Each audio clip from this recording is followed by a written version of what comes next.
Aside from this local convenience store, another source of the residents' income relies on guided hunting and outfitting operations on nearby land. The region that Grise Fiord is in, Nunavut, actually features some of the most exotic and highly prized hunting in the world. Mammals that... Wait, these people also have their own handwriting that they read. Are you seeing Like it? this one on Yeah, on top. They have handwriting above. Warning, polar bears and musk ox may be in area. Oh.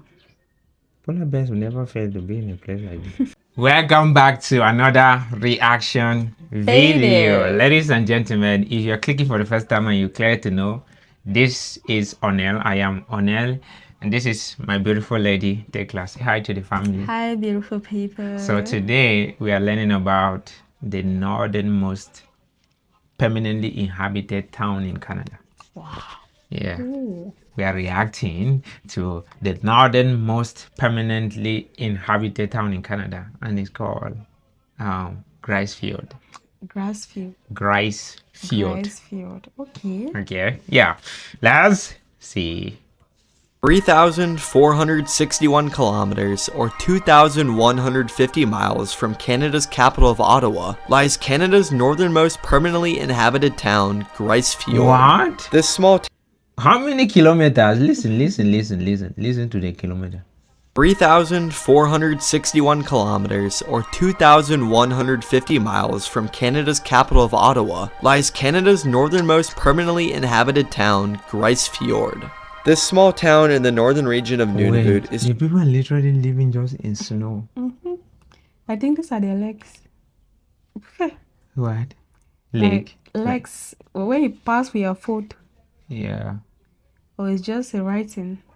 I don't know. I mean, like if you pass somewhere with your shoes, right? Yeah. You kind of draw something. Yes. I don't know. You kind of leave your shoe print on the ice. Yes. Oh my God! Everywhere is white. Do they ever cultivate anything in this kind of place? They don't grow anything. They just buy their food. Oh my God! Here we grow like every season. Every time in this country you can grow something. Small town in the northern region of Nunavut is just 1,500 kilometers from the North Pole and lies well into the Arctic Circle. With no roads connecting Grise Fiord to the rest of Canada, having one of the coldest climates in the world with an average temperature of just 2.3 degrees Fahrenheit or 16.5 degrees Celsius, and a polar... In this kind of place, where do they even get electricity from? If the rivers are frozen, then how do they get their electricity? If they're using hydroelectric power dam, or they can transport electricity from one province thousands of kilometers away like that. Well, it's Canada. Yeah, you have a perfect answer. 16.5 degrees Celsius, and a polar winter which lasts for over 2 months, resulting in 24-hour darkness. You may be wondering why anybody would choose to live in this extreme civilization. Good question. The settlement of Grise Fiord was created in 1952 by the Canadian government to establish Canadian sovereignty in the Arctic. Canada wanted to assert their dominance in the Arctic during the Cold War to take control of largely uninhabited land. The Canadian government promised improved living conditions for many of the Inuit tribe already living in the Nunavut region. The Inuit were assured plentiful wildlife, homes, and game to hunt, but as the Inuit were relocated to Grise Fiord, none of that was very true. The Inuit came into an Arctic tundra climate with no homes and very little food options available. To make matters even worse, the Inuit were promised to be returned to their original homes after a year of staying in Grise Fiord. But this... Please, I'm giving a request. If you have a link to a video that they're teaching about the Canadian indigenous groups, please tell us. We like to learn about it. Yeah, I think it's a good thing to learn. All those nations, those nations like that, they say about 70 indigenous groups or something. Yes. I don't know if the indigenous groups are different from those First Nations. I don't know. Like, please give us a link to a very good video, not a short video, like above 10 minutes video. We'll be very happy to learn about it. Whether their history or how they work, how do they do their stuff. Like to learn about that so much. Please do it if you can. This offer later became withdrawn as this would have damaged Canada's claim to sovereignty in the area. It was clear the Inuit were either going to have to learn how to adapt, or death would surely follow. It wasn't until 41 years later, in 1993, where the Canadian government finally held hearings to investigate this relocation program that led to many Inuits' unfortunate death. The hearings resulted in the Canadian government finally giving $10 million in Canadian dollars to the residents of Grise Fiord to evenly distribute amongst themselves. Finally, in 2010, Canada issued a formal apology for the relocation, just a shy 58 years later after the relocation program was implemented.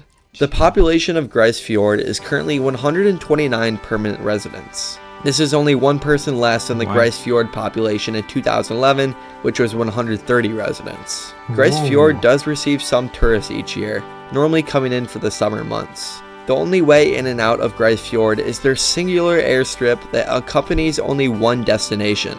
This destination is Resolute, Canada, which is a 148-mile flight and only takes about an hour and a half. Resolute is the nearest settlement and is where many of the Inuit tribe were forced to relocate from during the Cold War. Canadian North is the only airline that services this flight, but doesn't offer it too often, with an average of just 9 flights in and out every month. Surrounded by But at least they're having 9 flights every month, which means like probably like 2 flights, 3 flights every week or something like that. Or 4. No, 5. For free. Hmm? For free. No, I don't know. No, I'm not sure it's for free. But at least they give access to people to get to their place. If we were here in my country, that's your own personal That is concern. your problem. Yeah. Nobody's about to build an airport to where 129 people stay. You have to deal with it yourself. I need to figure out a way through the bush. Even when there are millions of people, who is even doing They are not even building a route. it? Talk less of airport. Talk less of airport. 9 flights in and out every month. Surrounded by snow-capped mountains, the Grise Fiord airstrip has one of the most difficult approaches for aircrafts that require only the most experienced pilots and dog sledding. The Question is, when people are they like animals that live in this place? Like birds, do they have birds in this kind of place? How do the birds even survive this kind of cold? Yeah, because the cold is too much. Wonderful. It's extremely cold out there. economy of Grise Fiord is rather small, Just with the after town us- only having one grocery store. After asking my question, I saw a bird. You saw it? No. Let me show you. Hold on. Let me show you. Hold on. Main modes of transportation include snowmobiles and dog sledding. The economy of Grise That's the It's best. almost as if the video said, yep, let me show you. Say less. Fjord is rather small, with a town only having one grocery store. Grise Fiord has a cooperative store that is essentially a grocery store that is owned by the people who use it. The residents of Grise Fiord get to decide on what foods and products will be stocked on the shelves, where those items are purchased, and the quality standards that both the products and the vendors need to meet. This cooperative store is usually run by the residents of Grise Fiord, but the Wow. employees hadn't been filing financial papers, attending meetings, and most importantly, failing to stock the groceries. Eventually, this prompted the territorial government to take over and run the cooperative store. The residents of Grise Fiord obviously weren't in favor of the Canadian government taking over given their past, so the residents of Nunavut's northernmost town are hoping to take back their co-op. For many of them, Wow, this is. We just take life easy. Like if we just get up from here in the morning, you get to the grocery store, you buy something, you come and eat. You just go outside with your dresses, just walk out of the house. In this type of place, are there like companies where people can work? Are there like schools where children can go to school? That's a smart question. Explain why you had excellent in your defense. You asked very smart questions. Really though. Hey, I can't stop. I've not had enough of you. if they can be an airport, it therefore means that there should definitely be a school and maybe a company where you can work to earn money. Earn money here. Yeah, that's a question. I've not even asked. Like, how do they even earn money in that place? If you don't work farm, how do you eat? Jesus Christ. Northernmost town are hoping to take back their co-op. For many of them, having control of the co-op serves as a symbol of the community's independence, something that they value greatly. The community leader mentioned that they would like to deal with a territorial government as little as possible.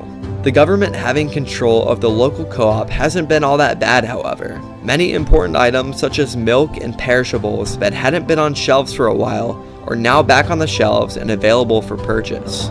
In addition, the government has been able to keep the co-op store consistently open, something that wasn't happening when the store was independently owned. The government currently has a 6-month lease on the co-op store and is able to renew the lease for 3-month periods. The Canadian government doesn't want to hand back control of the co-op until an audit is completed. Because the community is so small, it is no one person's fault that the store went into debt, but until an audit is completed, the residents need to have a community meeting and the community needs to find out how much debt the co-op has accumulated. Aside from this local convenience store, another source of the residents' income relies on guided hunting and outfitting operations on nearby land. The region that Grise Fiord is in, Nunavut, actually features some of the most exotic and highly prized hunting in the world. Mammals that Wait, these people also have their own handwriting that they read. Are you seeing Like it? this one on Yeah, on top. They have handwriting above. Warning: polar bears and musk ox may be in area. Polar bears will never fail to be in a place like this. They only hunt humans. the most exotic and highly prized hunting in the world. Mammals that live in this region include extremely dangerous polar bears, abundant caribou, walruses, and the healthiest and least threatened population of wolves in the world. Aside from hunting from these mammals, residents will sell traditional clothing, carvings, and Inuit crafts typically to outsiders visiting this Arctic community. There's not a ton of opportunity for economic growth in the Grise Fiord area, especially due to the frequent avalanches and rockfalls of the nearby mountains, which limits the room for expansion. One benefit to living in Grise Fiord, however, is that the community is extremely safe from crime. A Simon Fraser University study found that Grise Fiord has the lowest rate of criminal offenses of all communities in Canada examined in 1992. This is good to know considering Grise Fiord only has a singular emergency vehicle, which is actually out of service with a missing wheel until a mechanic is able to fly in and repair the pickup truck used for emergency services. As mentioned before, Grise Fiord is one of the coldest communities in the entire world, with an average yearly temperature of just 2.3 degrees Fahrenheit or negative 16.5 degrees Celsius. The winters last almost the entire year, while the summers are very cool and short. February is the coldest month on Grise Fiord, with an average temperature of negative 34 degrees Celsius or negative 29.2 degrees Fahrenheit, with the warmest month being July with an average temperature of just 2 degrees Celsius and 36 degrees Fahrenheit. Grise Fiord is often referred to as the place that never thaws, given the temperature rarely breaks the freezing mark. The community has built water and plumbing pipes above ground to avoid the pipes from freezing. Water has to be continuously running through these pipes to avoid them from freezing. I get it. Yeah. Yeah, that answers your question. How they get their electricity since everywhere is freezing. But I talk about water that they use for like in the house. But that's what they could also do for the one for electricity. And they move water for electricity through pipes. You know, the BLA dam. Yeah. It could be, but let's talk. Yes, because I think these ones are like residential pipes for water for people to consume, right? I was asking about electrical dams because you cannot connect electrical dam water through pipes. It means the pipes really need to be big. But then where the water is coming from, is it not frozen? That's my question. Like, is it not possible for the river to freeze? Yeah, that's what I was asking. Because if the river is frozen, there's no way for that water to even move from the river to the pipe. Yeah. Yeah. But anyways, it could be that there are some waters that are too big, they cannot freeze completely. I don't know. Please just tell us. Just tell us. At the end And of then that pipe seems to be insulated. If you look at the pipe, you see that they have wrapped it with something thick. You see something thick to prevent it from freezing. Yeah. from freezing, water has to be continuously running through these pipes to avoid them from freezing up. At the end of the day, it is truly hard to conceptualize how difficult it is to live in Canada's northernmost town. Grise Fiord probably wouldn't exist if it wasn't for Canada's desire to claim control of the Arctic during the Cold War.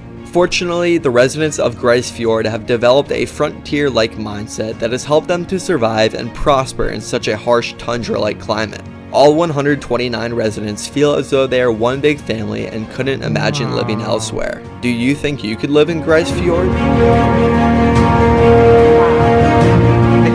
The kids look more like Chinese kids.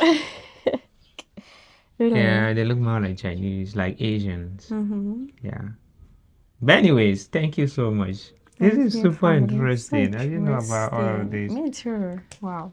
So please, at the end of the video, if you don't mind, we're also requesting that you join our channel membership. Click on the join button below, just below here, and you're going to see the options to join our channel membership. We want to make at least 100 members of the channel. It would support us a lot on our journey to come to Canada. Yeah. Thank you. Thank you. We love you.